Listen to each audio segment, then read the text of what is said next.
abbreviated version of the lecture, Electronic Properties of Semiconductors, suitable for a classroom setting or online course module. Visual references like figures are mentioned as placeholders and can be shown alongside the narration. Lecture, Electronic Properties of Semiconductors. Course, Solid-State Physics. Electronic Materials, 1 hour. Instructor, by learning objectives.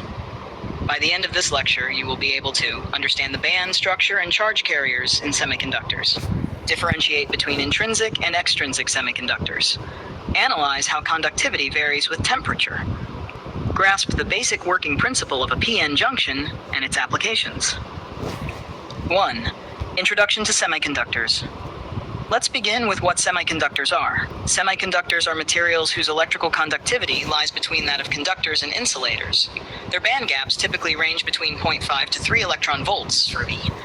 Common examples include silicon, germanium Ge, gallium arsenide, GaAs, indium phosphide, InP, and newer 2D materials like zinc oxide, ZnO, and molybdenum disulfide, MoS2. Refer to Figure 1, band structure comparison of a metal, semiconductor, and insulator. This figure illustrates the critical difference, the energy gap, Eg.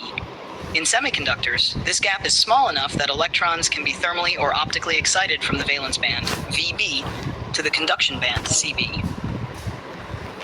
2. Band theory and charge carriers.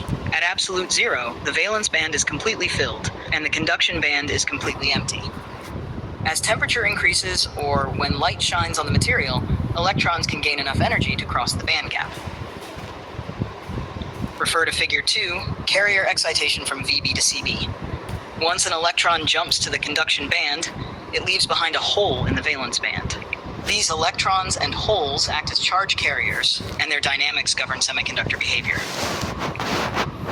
Intrinsic versus extrinsic semiconductors. Let's now explore 2 categories. Intrinsic semiconductors. These are pure semiconductors with no impurity atoms. In intrinsic materials like pure silicon at room temperature 300 K, the number of electrons in the conduction band equals the number of holes in the valence band. N equals P equals Ni, where Ni is the intrinsic carrier concentration. Extrinsic semiconductors. These are semiconductors with controlled amounts of impurity atoms. N-type, doping with donor atoms, e.g. phosphorus and Si, introduces extra electrons. P-type, doping with acceptor atoms, e.g. boron and Si, introduces holes. In both cases, the carrier product remains, Np equals Ni tit. Refer to Figure 3, energy band diagrams for intrinsic N-type and P-type semiconductors. 4. Carrier concentration and conductivity. The mobility mu of charge carriers plays a crucial role in electrical conductivity.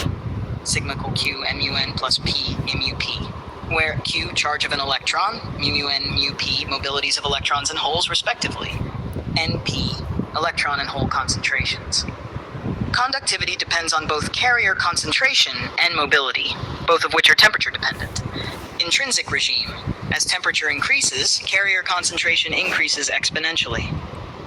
Extrinsic regime. Behavior includes freeze-out region at low temperatures, saturation region at moderate temperatures, intrinsic region at high temperatures. Refer to Figure 4, carrier concentration versus temperature curve. 5. The p-n junction and applications. Let's now understand the p-n junction, a cornerstone of modern electronics. When a p-type and an n-type material are brought into contact, a depletion region forms at the junction, devoid of mobile carriers. A built-in potential develops, opposing further diffusion of carriers. Now consider the 2 operating modes. Forward bias. Applying a positive voltage to the P side reduces the potential barrier, allowing current to flow. Reverse bias. Applying a negative voltage increases the barrier, blocking current.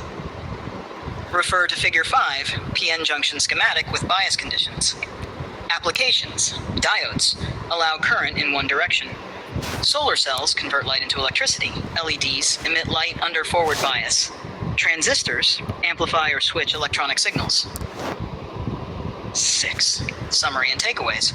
Let's recap. Semiconductors have tunable conductivity through doping and temperature control. Their behavior is explained by band theory and charge carriers. Intrinsic semiconductors are pure. Extrinsic ones are doped. The p-n junction underlies diodes, LEDs, and transistors. Figures used. 1. Band structure comparison. Metal, semiconductor, insulator. 2. Carrier excitation diagram. 3. Intrinsic n-type, p-type energy bands. 4. Temperature versus carrier concentration plot. 5. p-n junction schematic under bias. References 1.